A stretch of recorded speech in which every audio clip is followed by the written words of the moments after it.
Hey guys, welcome back to This Is What I Do with me, Tsidi Zanda. It's a new year and I hope everyone is having a great start.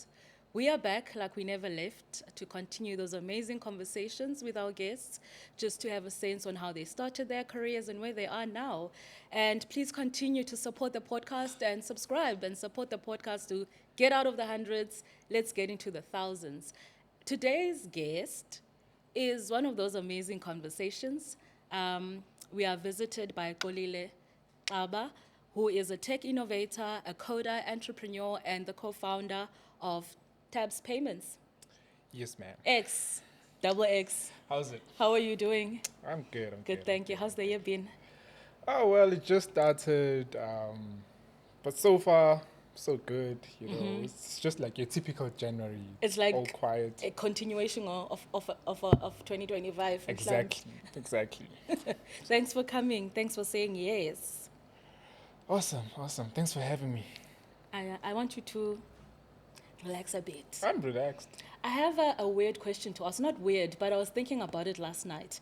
If someone would say the world is going on holiday, for example, and we're only allowed to take 2 gadgets, what would those gadgets be for you? I think it's quite obvious. That's too easy. It would be my laptop and my phone. I thought of that, but then you forgot to add a charger. So if they say take a phone, isn't a charger a gadget? I just take my laptop and the charger then. Yeah, I don't like. You phone don't care calls. if someone can reach you or not? Nah. You'll find me on the socials. Yeah, you can do that on your laptop. Exactly.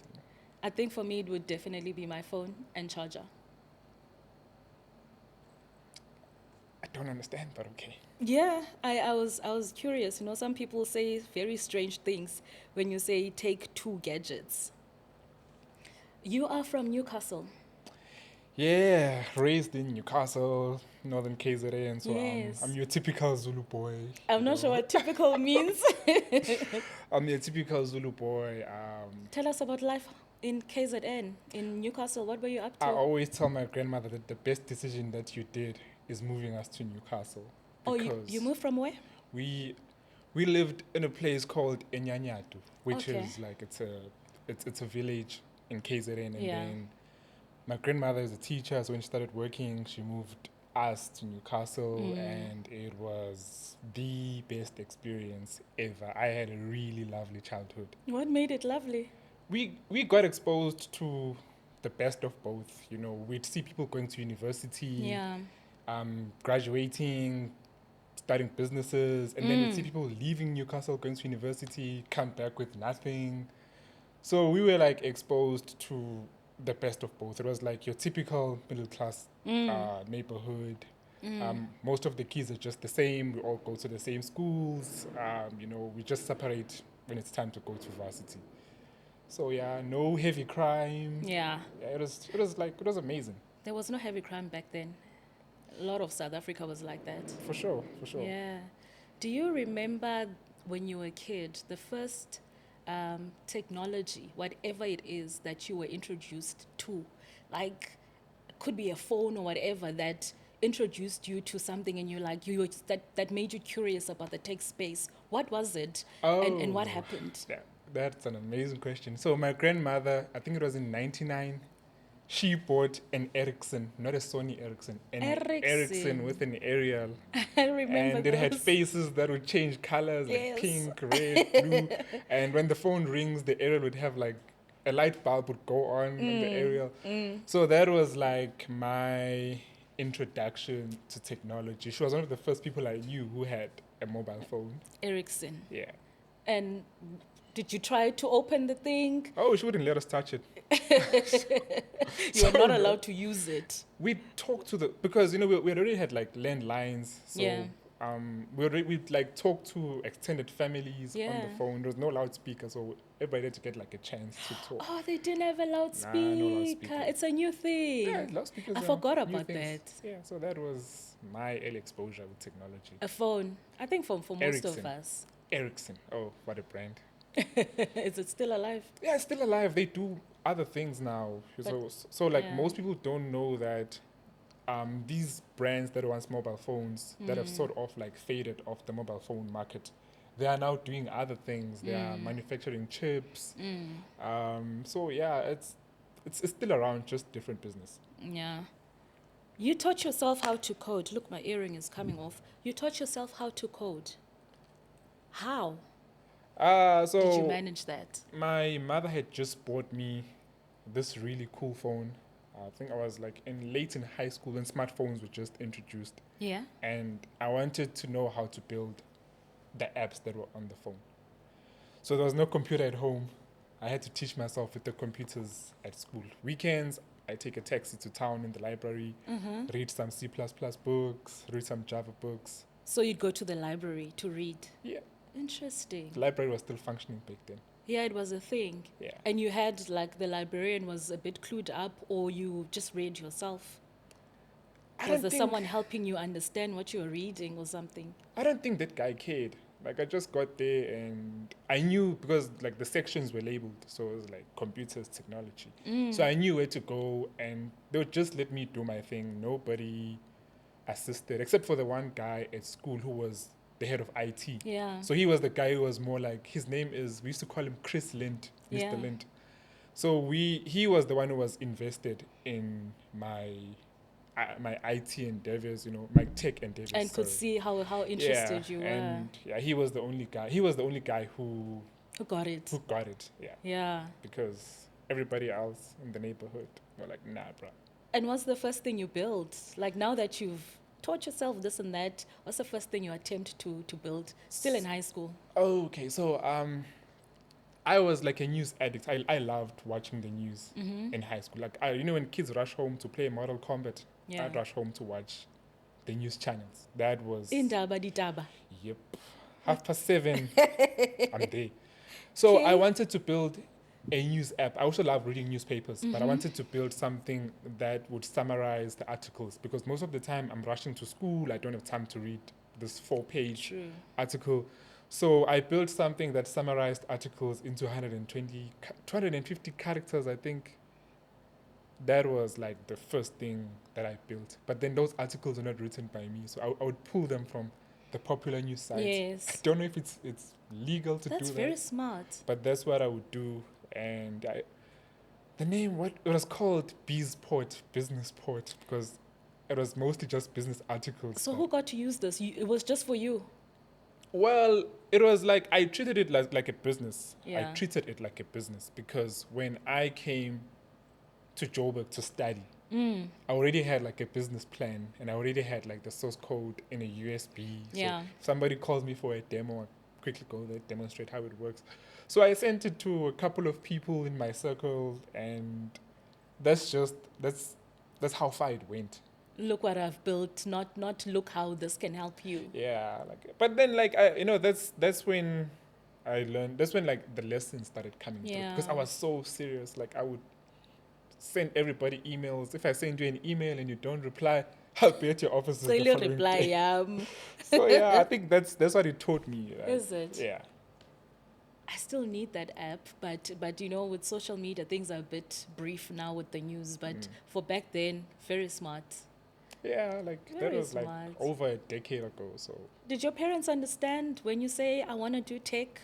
Who understood? How did that conversation go? I remember the first time I told my grandmother. Yeah, I was like, I called my grandmother Mom. So I was like, Ma. same. I was like, Ma, I want to build a news app.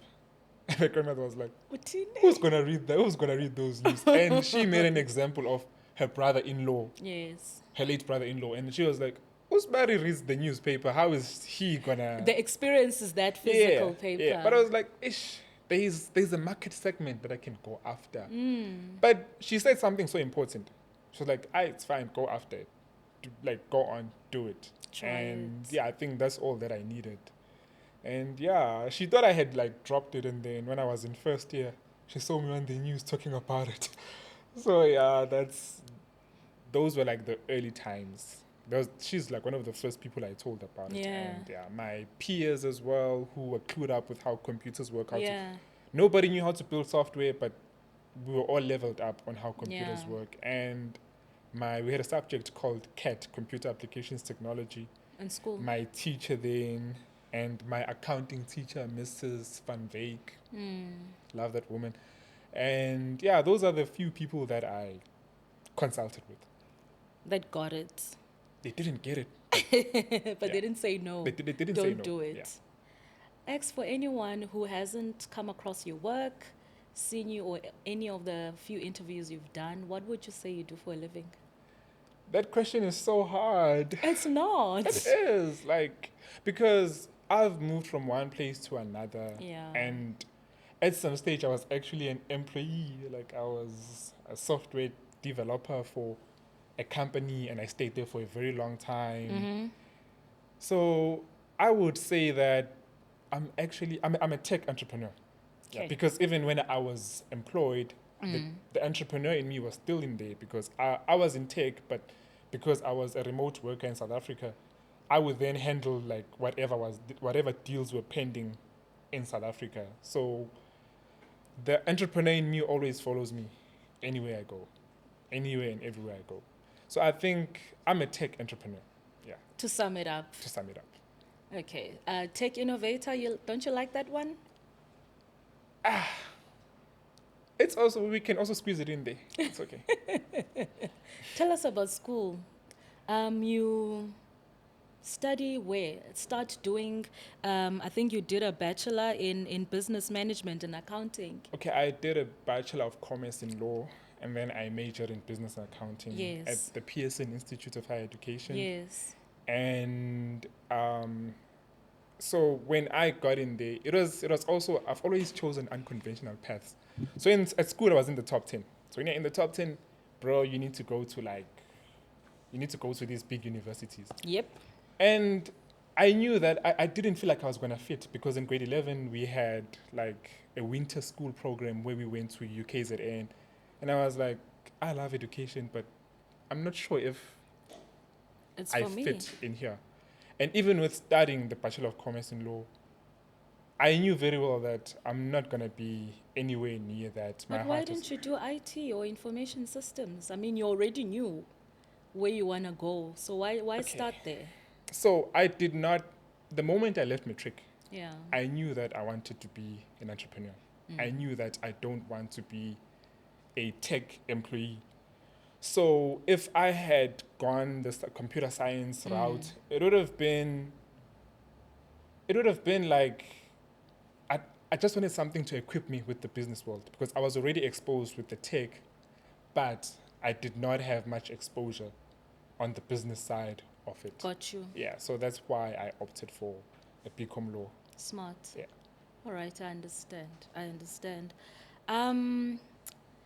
So you look, there's that one job that really sharpens you and prepares you to go into, before you become a business guy or entrepreneur, that just sharpens your skills, and by the time you leave there you feel like, you know what, I'm ready. What was that job for you, and what did it do for you? Okay, so I think I was 20. Yeah, when I was 20, I built a parking app. Yes. 1920, I built a parking app. And what it would do, it would help you locate your car if you happen to forget where you parked your vehicle. So I'm talking employed now, where you were employed before you venture out now and do your own thing. I don't think, with employment, my time as an employee, I just learned how systems work Yeah. in a tech company. But in terms of any, like, something new happening, like any brilliant insights, nah. It doesn't sound like you stayed too much there by employment. I did. I had a really great team, and I was allowed to be. Those were like one of my employment conditions. That I want to be myself. I want to be flexible. Yes. So I stayed like quite a long time. I was actually employed twice. Come to think of it. See? So, yeah. So I don't recall receiving any brilliant insight. Something that I would say, okay, this is like, it's gonna lead me to the next breakthrough in my life. Yeah. Every breakthrough that I've had came from the work that I did by myself and the people that I brought on board. So you've always known that you're just there for this, but you know where you're going. You're going to entrepreneurship. Yeah, I knew. And I told my engineering manager that I'm here for a good time, Not a long time. Like everybody in the team knew that. He And can leave us yeah, anytime. and it was not a matter of arrogance. I was not being arrogant, Yeah. but because I did my work, I was really good at it. But I had to be honest that, okay, guys, you guys recruited me knowing very well that I've got this other venture. Yeah. So I'm here for a good time, not a long time. Ironically, because the company I'm talking about went bankrupt, I was actually one of the last people to leave. Before, after you left, Yeah, after, like, okay, I left right before they the got bankruptcy, bankrupt. but Yeah. I was, before that happens in tech, you already know, Yeah. like you can feel it in the air. I know. But I was like, okay, this is like the perfect opportunity to learn about this process. How exactly do we handle things when the situation is like this? Yeah. So I was there, like the rescue strategies. I was in those meetings. Yeah. It's good to stay and listen to. I Yeah. did. You But learned. I was already on my next job anyway. I like you with how you look at the whole employment and doing your own thing. It's very important to be honest. Yeah, it's very important to be honest. And also, I understand that it's not for everyone. I had very little responsibilities. I didn't have a Yeah. baby or a cat or a dog or someone to say, Xolile, baba, bread and butter. So whatever goes down, I knew that I could. It's on you. It's on me. I All can of handle it. it. And it was like my risk phase in my Yeah. life. So yeah, no tight responsibilities. That's why. And you took I'm the like this. risks. Oh yeah, I did. And Yeah. it backfired at some stage. So I was telling you about my big mall situation where I never know where my car is parked. And you mentioned car park. Tell us about how that comes about. What's the story? You leave work and you start this app. It's an amazing app. How far did you go with it? So the beginning, I was with my grandmother Yes. in one of the shopping malls in Joburg. Find how my grandmother's always Yeah, at the trust me, center I'm of the taking whole stock. thing. So I was with, Siyambonga I was, ugogo. yeah, siyabonga shame. Siyabonga uthandekile. So like I was with her and my siblings, Yeah. and we forgot where we parked. And as the guy in the family, Hate that. need to look for the car. So I was like, why doesn't someone just come up with something that shows you where your Yes. vehicle is? And then it was actually around this time of the year. What mall was it? It was Mall of Africa. It was still new. That one I know. Yeah, Because it was- I park at the same spot. Exactly. It's not supposed to be like that. You're supposed to enjoy the shopping experience. Park wherever you want. But anyway, Yeah. and then I got home. I was like, why doesn't someone just build this thing? And then I started like coding the basic functionality of the whole thing. Because I was not dating back then, it was supposed to be like a Valentine's Day gift to my grandmother. That's how the app started. You're so romantic. Yeah, A gifty app. yeah. Like if you broke, that's Jana if you, Ogogo is so blessed. if you broke, that's all you can do. Blessed with things that can live forever, not flowers that Exactly. die tomorrow. Exactly. Hey, flowers, man, flowers. But and then I got home, like started coding the app. In Yeah. 2 weeks' time, I had like something basic, and then I posted on social media that exactly on Valentine's Day that I just built this, and I'm not that popular on social media. But then the comment section was just flooded. Everybody like, oh, we need this app, and then I Tell was us like, more. okay, let's build this thing for the general public. It went, okay, now we need to formulate a business model. We're going Yes. to do ads. This is going to be data driven. We need to like work around that because now there's clearly something here. And then we rolled out the app on Google Play, and with literally no marketing budget, just our tech skills, we put out the app. It was a Thursday at 4 a.m. when the app went live in Google Play. So you can literally do that yourself. There's no fees involved, nothing. Oh yeah, there's like a $25 that you need to pay. Okay. Like there are fees that you need to pay for Okay. like new accounts. All right. Goes live. So it goes live, and on Saturday I'm looking at the numbers. Hey, this is so cool. It's just shooting up. It's just going up. The graphs are just going upwards. And on Saturday I'm sleeping. A friend of mine calls me. Yo, bro, your app is number 1 on Google Play. I'm like, what? And so yeah, I think that's when it started getting real. That's when I started getting the calls. That's how I met my very first investor, actually. who was across the ocean. So yeah, I think that's why I'm saying every breakthrough that I've had came from the work that I did by myself, like Yeah. with the people that I'd recruited, because it's always teamwork. Yeah. So yeah, that's as far as it went. Like, yeah. So you get an investor, and the target market is obviously anyone who, especially targeting people that lose their cars in public spaces. How do you make your money from this app?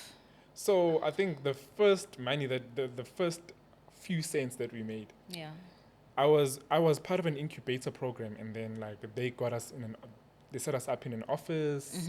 So now we've got like now I'm leaving home. I'm saying okay, I'm 17. So and then this lady comes in. She was working for one of the like insurance companies. She was a telemarketer, something like that. Yeah.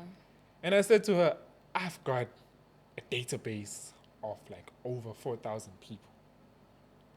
I need to update my policy, but how much can you pay for this? In exchange for the database, Yep. you just exposed yourself. Oh, well, like I didn't break People are any... calling us because of people like you. Yeah, unfortunately, someone has to do it.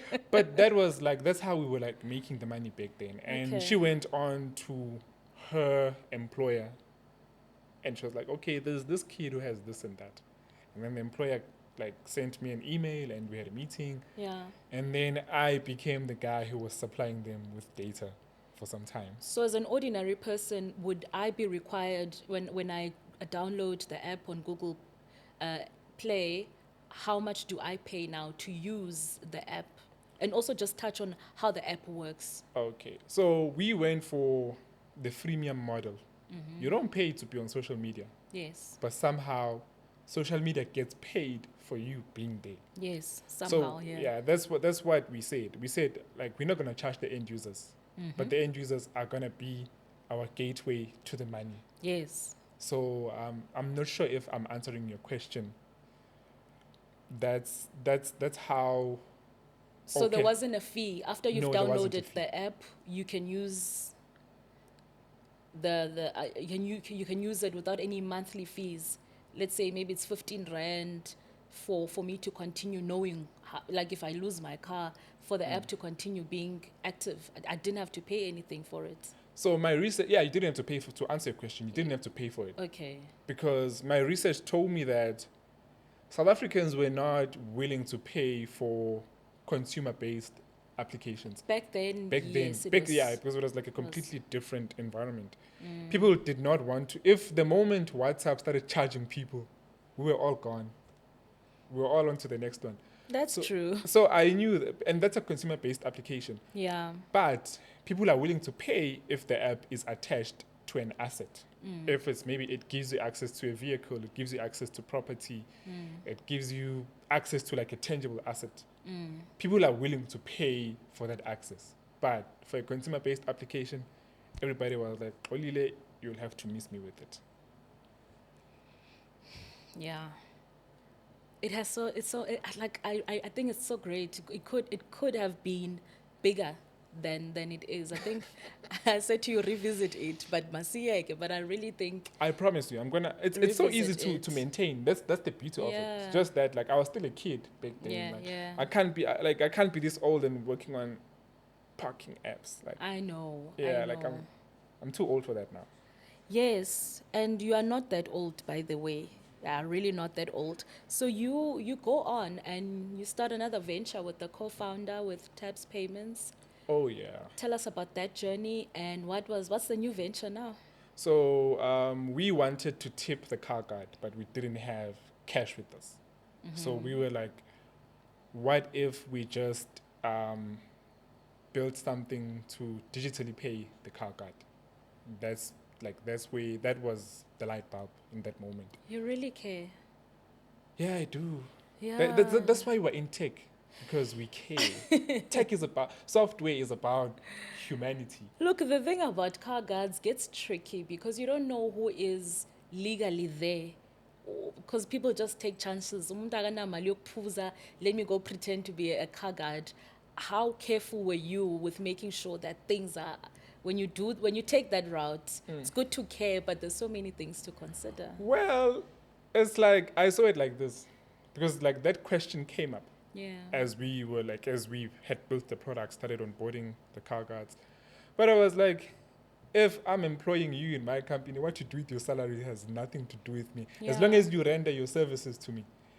But then on the bigger picture, that's a reality. We cannot deny that. But Yeah. we had to be mindful about the whole thing. We had to Yeah. focus on a more broader perspective. Yeah. Um, it's true, someone can just pose as a car guard. Mm-hmm. But the answer to your question is, if we built the tech for this person, how are we bettering his life? Remember that car guards are more like a forgotten community in our population. So if we Yeah. were to build a tech, like a piece of tech for these people, and they feel like I've got something that actually belongs Yeah, I'm being to me. considered. I don't fit on Instagram, I don't fit on Yeah. Facebook, I don't fit on TikTok, but here's something that actually makes me count my money. Here's a dashboard that's been Sort of like an built for informal me. sector. Exactly. I think that's the beauty of it. It's an Yeah. informal sector. There's a lot of unbanked people there, so it makes the work even more meaningful, should I say? Okay, so you want to tip the car guards. The car guards don't, you onboard them. Onboard them how? How do you now make sure that they are registered? What do you use? A QR code, a machine, a card? Take us through what that looks like. So actually, it's actually a QR code based kind of payment. Yeah. But it's actually a very long process before you onboard a car guard. You first need to consult with the center management where the car guard operates. Yes. Is this person verified? Is he allowed to be here? And then like you go on to create profiles for them, and then that's how the QR codes are generated. And then the QR codes are then printed, and then they're attached on their reflectors. Oh, so when you can just. So when you pay them, you've got the app on your phone, you just scan, and then you pay them, you go your separate ways. So they need to have a specific type of phone that can do that, obviously. We've had car guards who did not have smartphones, Yes. and we had to find a way to deal with that. So that's when we'd manually create a profile for them, and all they do is like write down the number of people who tipped them using the system that we had built, and then that's how they're able to bank their money.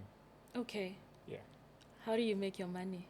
So out of every Very transaction, important question, this. of course, Because of you course. don't do things for fun, for free. Things are not done like that. Up for debate, but we take a certain portion per transaction. Okay. Yeah, that's how the money comes back to us. So if a car guide is tipped 50 Rand, how much do you make from that? We take 8 rands.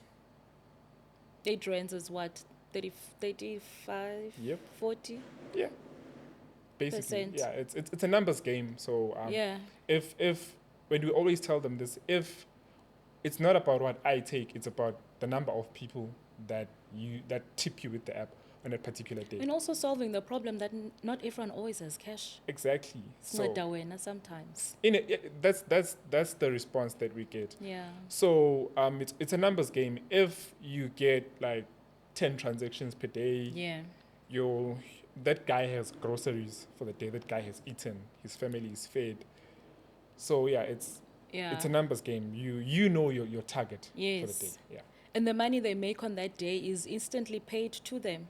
We've got payouts Oh. specific days. Tuesdays, like for a certain shopping mall, Yeah. payout is on Tuesdays, and yeah, it's like we've got weekly payouts. Okay. Yeah. It's still running. And tell us about who some of your clients are and. So what we do, we wanted something that takes us straight to the money.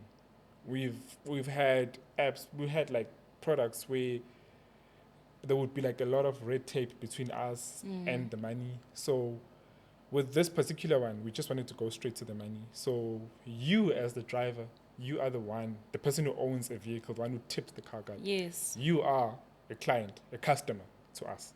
Okay. Yeah.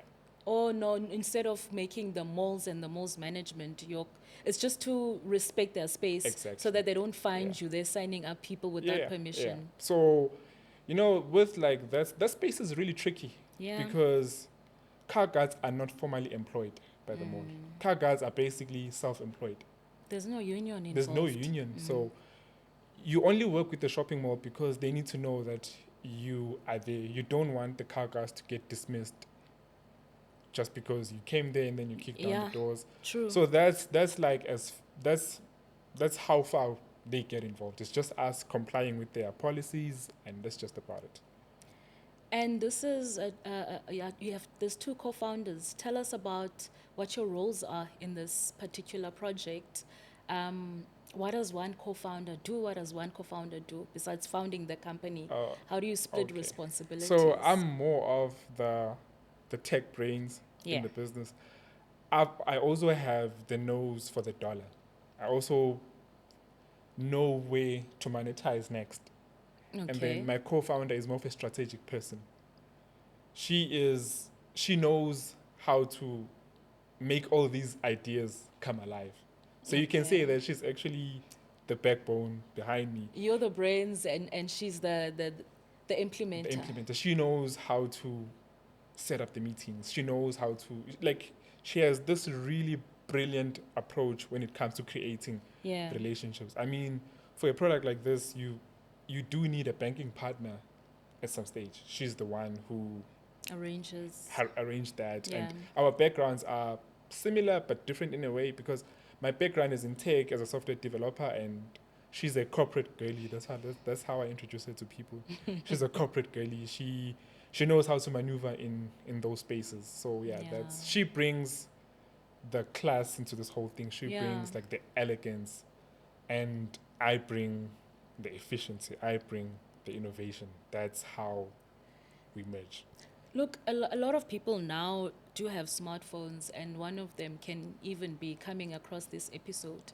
Let's say I'm a car guard somewhere or someone that wants to now use this type of technology. How do you now extend to other people that you're not necessarily targeting? Let's say someone watches this episode and says, I'm a car guard in this mall. I want it for myself. Okay. To manage me. And how do you now set up? Like, how do you go into those spaces? So we knew that eventually we're going to get like people in isolated areas who want to use this app. Yeah. So communication has to be almost flawless between us and those particular communities. So we had to make the app like accessible across like the app stores and the communication channels, because it's actually two sets of apps. There's Tabs for the end user, and then there's Tabs Wallet, which is for the car guards because it's a digital wallet where you receive your money. Okay. So for Tabs Wallet, it's so easy for you to reach out to us. Like, okay, I'm in this particular community, and then within a day we help you onboard yourself, and we help you generate your QR codes, and you can start telling your customers. Is it also on Google Play? Where is it? Yeah, it is on Google Play. Okay. Tabs on Google Play. The moment you say Tabs, it just comes up. Yeah. Okay. It's a pity my phone is far. I wanted to check if I can do it now. Yeah. Look, starting a business, X, is life-changing, testing. What are some of the lessons that stand out for you since you've started that you're like, yeah? I think it's something that my former employer told me. Innovation is not a straight line. Yeah. So the moment you create something, that's the approach. But in terms of the challenges that we had, like the right kind of funding. I think when you've been in tech for a long time, you're familiar with like the funding circles, but it's so important to know the right kind of funding that your business needs. Yeah. And also balancing between the tech and the business, because something in my previous ventures, something always overlapped. So previously it would be mostly just me and my tech guys and building something. The business. So it was so hard to find the balance between the tech and the business. That's one of the hardest things you'd come across. And also, getting started is so hard. Like, you have to build the product, and a lot of money goes into that. At some stages, you're just bleeding cash and you just holding on. And the trick is to like hold on until you get to the point where you get lucky. And that's why you've got a lot of failed, brilliant, you've got a lot of businesses Brilliant ideas that failed. that just failed because the founders just couldn't hold on long enough. So your biggest lesson is hold on. Hold on. Yeah, just hold on. Magna hold on, Negi. Maybe I've never, like, just hold on. I also believe in your intuition as a person. Yeah. Just hold on, and you will know exactly if what you're working on is worth it or not. I'm so scared of giving up. That's the thing. Like, that could be. It's great advice, and it's valid. It's valid. Yeah, just hold on. That's my advice. Yeah, look, people are quitters. People just like starting things, and then they're like, I didn't anticipate this thing to be this and hard. also, with like on the topic of quitting. Yeah. It's a matter of interests. And if you work on something that, if you're chasing the money, you're definitely going to quit. You just have to find a bigger goal that's worth chasing. Bigger than the money. Yeah, bigger than the money. How do you stay abreast the new innovations? Like, how do you refresh and make sure that you're on top of anything that is new in tech? What does that look like for you? It's not like we're schooling for everything that's new. What do you do to make sure that you know what's new, what's out, what helps your knowledge and your company be on top of this space? How do you do that? So, the easiest, I always follow like the tech people that I respect. I always follow the guys who've come up with over the last decade. What are some of them? Give us maybe your top 3. Sam from OpenAI, the company that built ChatGPT. Okay. And Mark Zuckerberg. Facebook. And it used to be Jack Dorsey. But Jack Dorsey is like sort of behind the scenes now, but those are the top 3 people. Okay, I'm going to mention Elon Musk. We've got a really tricky relationship with him. It's very tricky. But I'm gonna mention him. Look, you give the man his flowers. I'm gonna mention impact. him. So I think I've got a top 4. I hope that's okay with you. Yeah, it's Sam from OpenAI, Zuckerberg from Facebook, Elon Musk from all these ventures that he works on. Yeah. And Jack Dorsey, the founder of Twitter. Do they publish? Like, maybe you will get to see if they started something new, but as a tech guy, is there a space where they give you more information instead of me reading an article? Like that's where I want to understand exactly how does following them help you sharpen your mind? So with these guys, they've got people who work under them, even here in South Africa. Yes. If you follow these guys, you know exactly what's happening right on the ground here in South Africa. For example, in my days when I used to be like a hardcore Bill Gates fan, still am, the Microsoft satellite office here in South Africa, they would hold like events every now and then, and I would make sure that I'm there. Yeah. And right now, you've got like town hall setups where like Twitter engineers will be talking about the latest features. Yeah. Those are the kind of spaces those are the kind of platforms where I stay abreast. But yeah, like the key people with these platforms are the people that I've just mentioned. Yeah, and they're very much relevant in South Africa too. Yeah, unfortunately. Yeah. It's not unfortunate. I'm 2 ways about it. Tell us about that. I do feel like so as South Africans, we are so quick to jump on as consumers. But as creators, we always catch up when it's like really late. Look at AI. I agree. 2 years ago, it was like, oh God, AI is going to take people's jobs. I agree. Still going to happen. Still people saying that. And it was like, AI is going to enable people to be creators. And when you get into social media, it's always like this funny videos of like Donald Trump dancing, our president dancing. Hey, the Cyril Ramaphosa one was crazy. There could be better use of the resources at our disposal. Yeah. So I just wish to see that shift South Africans using these platforms in Yeah. different ways. We've had really positive reviews. I'm always in events where like people have created their own chatbots. We do have positive stories that hardly hit mainstream media. So yeah, there's quite a lot of changes that Yeah. I'd like to see. My next question was definitely going to be what your view is on AI, especially in the tech world. What's the good, the bad, and the ugly? Educate us. Is AI good for you in your space? What is the negatives about it? And how does it really improve our lives? I love AI. I'm an AI fan. The moment I heard about AI AI, is artificial intelligence. yeah, I'm a fan of artificial intelligence Tell us why you are a fan. because we've been able to do so much with less. Our product, a whole lot of it is just built using AI. Okay. Something that would take us 6 months to develop, within 3 weeks we are done. We're ready to ship. That's the beauty of AI. Like it has efficiency is skyrocketing, productivity levels are skyrocketing. That's the beauty of AI. And on the downside of it, it's that right now it's so advanced, we struggle to tell what's real, what's not real. The other day I was watching like one of the National Geographic channels. I was asking myself, are these even real animals? That's where you are. That's where we are with AI right now. I think reality is like there's just a lot of blurred lines between Yeah. AI and reality. And that's the ugly side of it. it. We are losing genuine content. As a lover of like various types We don't know of what to content, believe anymore. contents. It's so hard to tell what's real and what's not real. Yeah.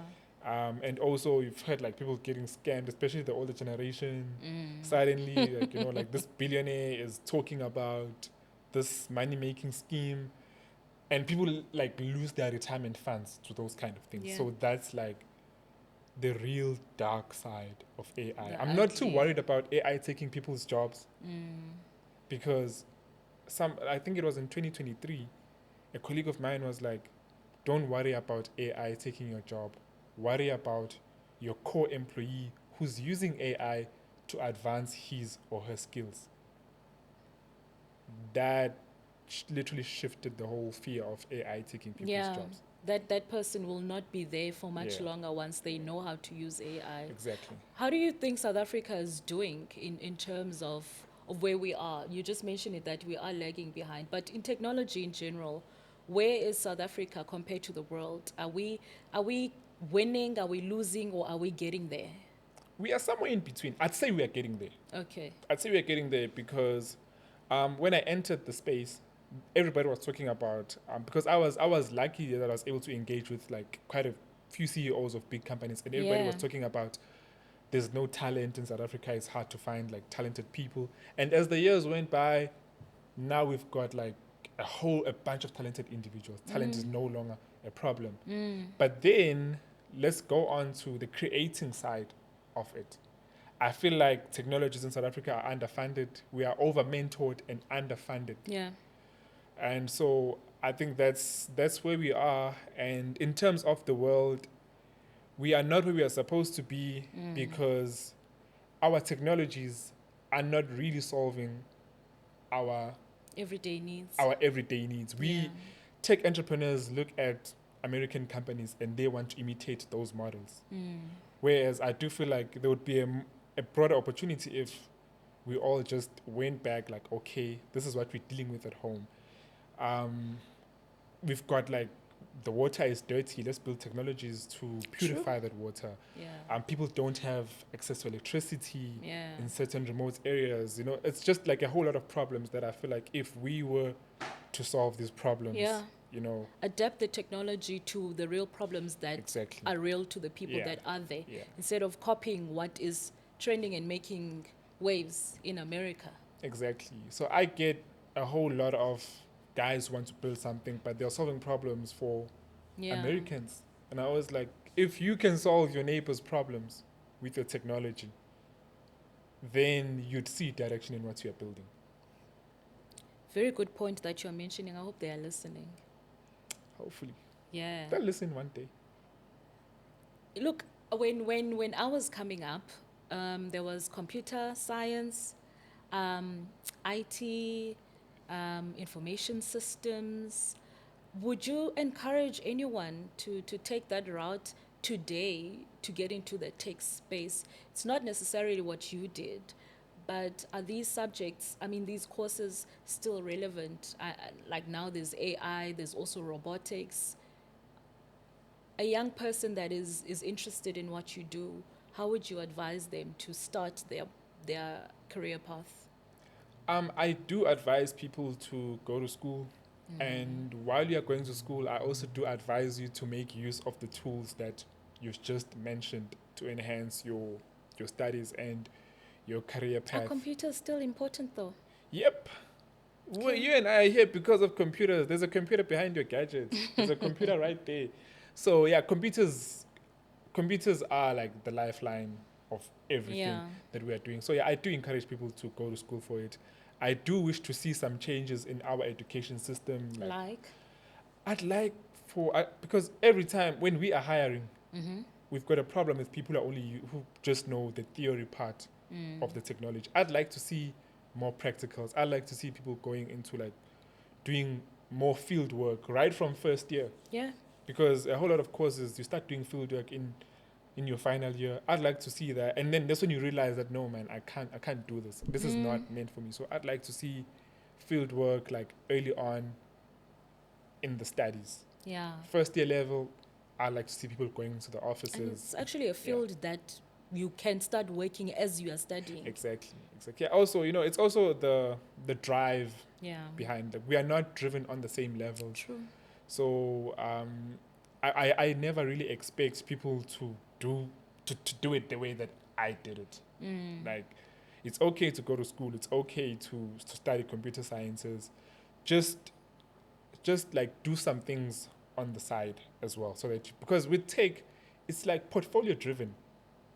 If I see the projects that you've worked on and I'm able to access those projects, I know exactly that you're my guy. You are who I'm looking for. You literally don't even have to be interviewed. Exactly. Because I already know what you're about. Exactly. Okay, I also need to know like your interpersonal skills. I also need to know like the kind of personality that you have. Yeah. But in terms of doing the work, your Yeah. portfolio does the talking for you. True. I think that's how I got my first job as well. I had a really good portfolio and they could access my work, and I do encourage people to do that. Yeah. So you would definitely encourage a kid out of matric who wants to get into tech. You will not say, hey, are you sure you want to do this? Yeah, do it. Ne? Guys, like tech has endless possibilities. It's always changing. The Yeah. world is in a completely different place to where it was 55 years ago. Yeah. So like there's always something new to discover. Like, even with the people that we work with, sometimes when I say I'm getting older, I'm always exposed to a new stack. I'm always exposed to something new, and I'm like, okay, it's so hard to keep up. And these are young people who are discovering these things.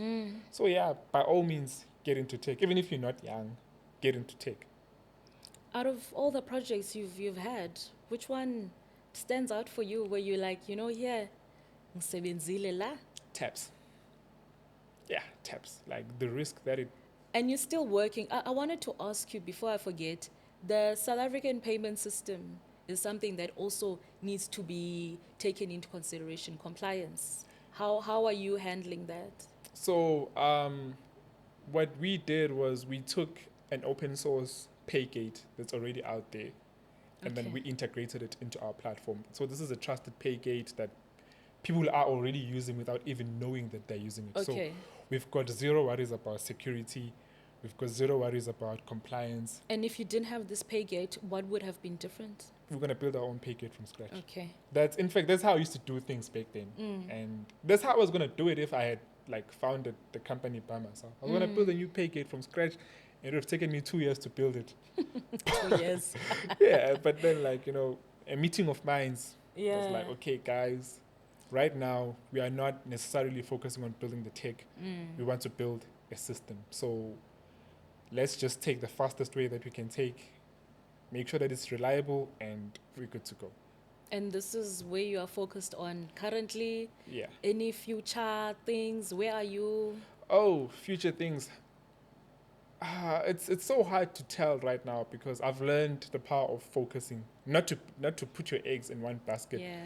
but it's so important to focus. And there's a trade-off when you're working on something. If you're Yeah. gonna do this, you're gonna be able to do that. Yeah. And because of the youth, like the arrogance of youth in me, Yeah. I'm able to take the risk and focus on this and give it my all. Yeah. So yeah, right now it's building tabs, it's onboarding as many car guards as we can, it's like generating as many payments as we can, and yeah, that's the journey. That's Yeah, that's look, what we're looking at. every project needs you for a good couple of months until things are running. Yeah, for sure. So you are focused on that. Yeah, that's where my focus is right now, and Yeah. I'm loving the journey. It's challenging, but so far so good. So far it's we haven't reaped the rewards just yet. Yeah. We're still learning like a whole lot of things. And this one doesn't necessarily require an investor. Well, it does require an investor, but we saw like at first we were like, okay, let's rather bootstrap the financing in the beginning until we are sure that, because we've met up with investors, and like I said, a whole lot of it is like there's so much money that's good money, but it's not good for what you're trying to do. And I received, I think it was in 2020, I got like some really good and cutthroat advice from the co-founder and former CEO of Yoko, Katlego Mapai. He was like, before, if you're gonna rather than take money from a bad investor, close that business down. It's not worth the mental toll that it's going to take on you. Yeah. It can literally drive you down a very, very dark path. And so we applied that knowledge with TAPS, that whatever money we take, it gotta be the right kind Of of money. money. Yeah. People don't know how to save money, especially when you don't know how to bootstrap like you've been doing. People are like, you know what, if we pass up this money, where are we gonna get another funder? And they end up closing much quicker than they were supposed to close because they took a bad deal. Yeah. So I think a whole part of this thing, you need to be able to say, okay, we're gonna take this risk and we're gonna jump. We've had those moments like, okay, turn down this amount of money and the water is so cold, but we're gonna jump and we're gonna swim. And I think that's when like the real life lessons in business are learned, when you have to Sink or swim. figure out how we're gonna pay for the servers, figure Yeah. out how we're gonna make payroll. Yeah. That's when, yeah, you know it's okay. I'm in business now. I'm in business now. Yeah. Where can people find these apps again? Once again, follow you on your socials. How do they get hold of you? And anyone who's interested in tapping at some of the ventures that you're up to, where can people find you? Okay, so I do reply on the socials. It's at Xolile Xaba across the board. Okay. Taps is on Google Play, and I think it's so easy to get hold of me. Well, it is, but just say it. Yeah, That it is out there. I think this is like the part of the interview where like You know what? It's like saying something on comments and you say, "Oh, following me," but in those comments you still find someone who said, "Oh, so where can you follow?" But you started with that. yeah, I get you. So yeah, Xaba on all the platforms. It's at Xolile Xaba At Xolile on all the Xaba. platforms, Yeah. and it's at Taps Payments on all the platforms. All right. Yeah. Thank you. Thanks for having me. It's been good. Sure. Yeah, I hope to have you back soon on another big idea. Oh, awesome. I'll definitely come back if I get another big idea and I execute. Yeah. Yeah, because it's all about execution at the end of the day. Yeah, it is. It is. Guys, thank Sure. you so much. Catch us soon on another episode. Yeah, that's it. Done and dusted. Thank you.